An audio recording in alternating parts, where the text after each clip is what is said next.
الحمد لأهله والصلاة لأهلها أما بعد فأعوذ بالله من الشيطان الرجيم بسم الله الرحمن الرحيم ولا تحسبن الذين قتلوا في سبيل الله أمواتا بل أحياء عند ربهم يرزقون وقال النبي صلى الله عليه وسلم الأنبياء أحياء في قبورهم يصلون صدق الله العظيم وصدق رسوله النبي الكريم۔ میرے واجب القدر عزیزان محترم، آج میں آپ حضرات کے سامنے عقیدہ حیات النبی صلی اللہ علیہ وسلم کے موضوع پر قرآن و حدیث کی روشنی میں گفتگو کرنا چاہتا ہوں۔ عقیدہ حیات النبی ان متفقہ اور اجماعی عقائد میں سے ہے جن پر عہد صحابہ سے لے کر آج تک تمام اہل سنت والجماعت کا اتفاق اور اجماع رہا ہے کہ جناب نبی کریم صلی اللہ علیہ وسلم اپنی قبر اطہر میں بتعلق روح زندہ ہیں اور روضہ اقدس پر پڑھے جانے والے درود اور سلام کو سن کر جواب دیتے ہیں۔ سامعین محترم، یہ عقیدہ جس طرح قرآن مجید سے ثابت ہے ویسے ہی نبی کے فرمان سے بھی ثابت ہے۔ قرآن مجید میں ارشاد خداوندی ہے وَلَا تَحْسَبَنَّ الَّذِينَ قُتِلُوا فِي سَبِيلِ اللَّهِ أَمْوَاتًا، کہ وہ لوگ جو اللہ کے راستے میں شہید کیے گئے ہیں انہیں مردہ نہ سمجھنا، بل احیاء عند ربهم یرزقون، بلکہ وہ تو زندہ ہیں اور انہیں رزق دیا جاتا ہے۔ امام تقی الدین سبکی رحمہ اللہ اس آیت کی تفسیر میں لکھتے ہیں کہ جب شہداء کے لیے وفات کے بعد زندگی ثابت ہے تو انبیاء کے لیے بدرجہ اولا ثابت ہے، اس لیے کہ انبیاء کا درجہ تمام شہداء سے اعلیٰ اور اکمل ہے۔ دوسری جگہ پر ارشاد خداوندی ہے وَمَا كَانَ لَكُمْ أَن تُؤْذُوا رَسُولَ اللَّهِ وَلَا أَن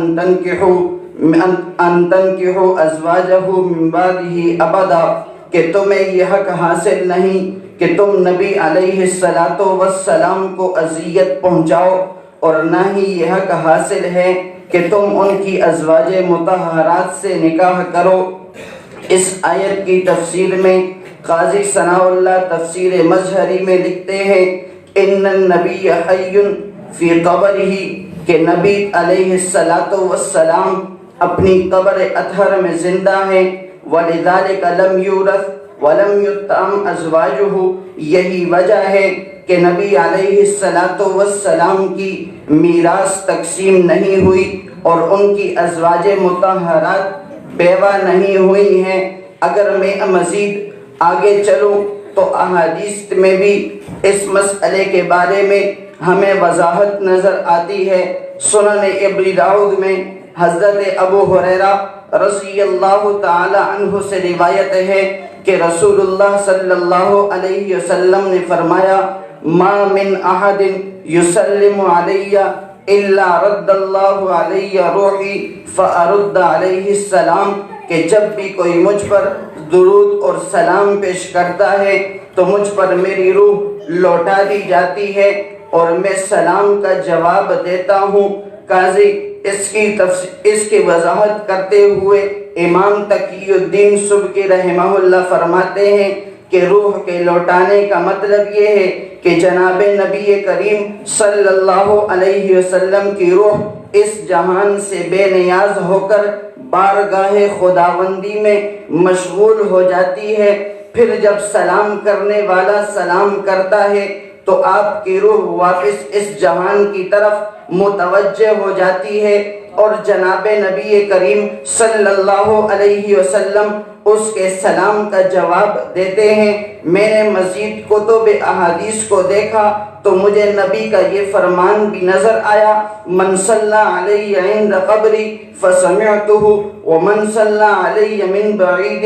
علمتہ، کہ قریب سے پڑھے جانے والے درود کو میں خود سنتا ہوں اور دور سے پڑھا جانے والا درود مجھ تک پہنچا دیا جاتا ہے۔ ارے کبھی تو یہ عقیدہ مجھے الانبیاء احیاء فی قبورہم یصلون سے واضح ہوتا نظر آتا ہے کہ انبیاء تو اپنی قبروں میں زندہ ہیں اور بطور تلذذ کے نماز پڑھتے ہیں۔ یہی وجہ تھی کہ لیلۃ المعراج کی شب میں سرور کائنات صلی اللہ علیہ وسلم نے حضرت موسیٰ علیہ السلام کو ان کی قبر میں نماز پڑھتے ہوئے دیکھا۔ میں اس بات کو سوچنے پر مجبور ہو گیا کہ یہ کیا وجہ ہے کہ یہ زمین انبیاء کے اجسام کو ٹھیس نہیں پہنچاتی، انبیاء کے اجسام کو مٹی نہیں بناتی۔ تو مجھے آقا کا یہ فرمان بھی نظر آیا، ان اللہ حرم علی الارض ان تأکل الاجساد الانبیاء،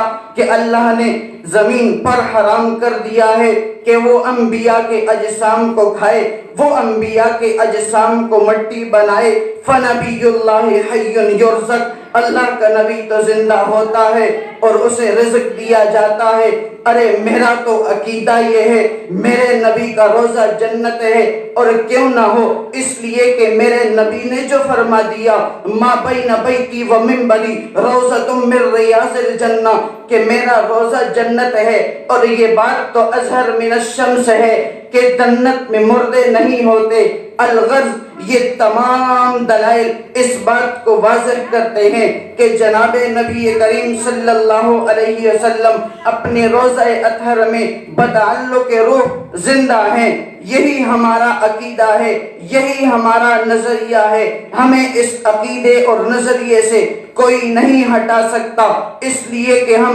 رسول اللہ صلی اللہ علیہ وسلم کے پیروکار اور صحابہ کے فداکار ہیں، اور صحابہ جس طرح اپنے عقیدے اور نظریے پر ڈٹے رہے، اسی طرح ہم بھی اپنے عقیدے اور نظریے پر ڈٹے رہیں گے، کیونکہ باطل سے دبنے والے اے آسمان نہیں ہم 100 بار کر چکا ہے تو امتحان ہمارا، وما علینا الا البلاغ۔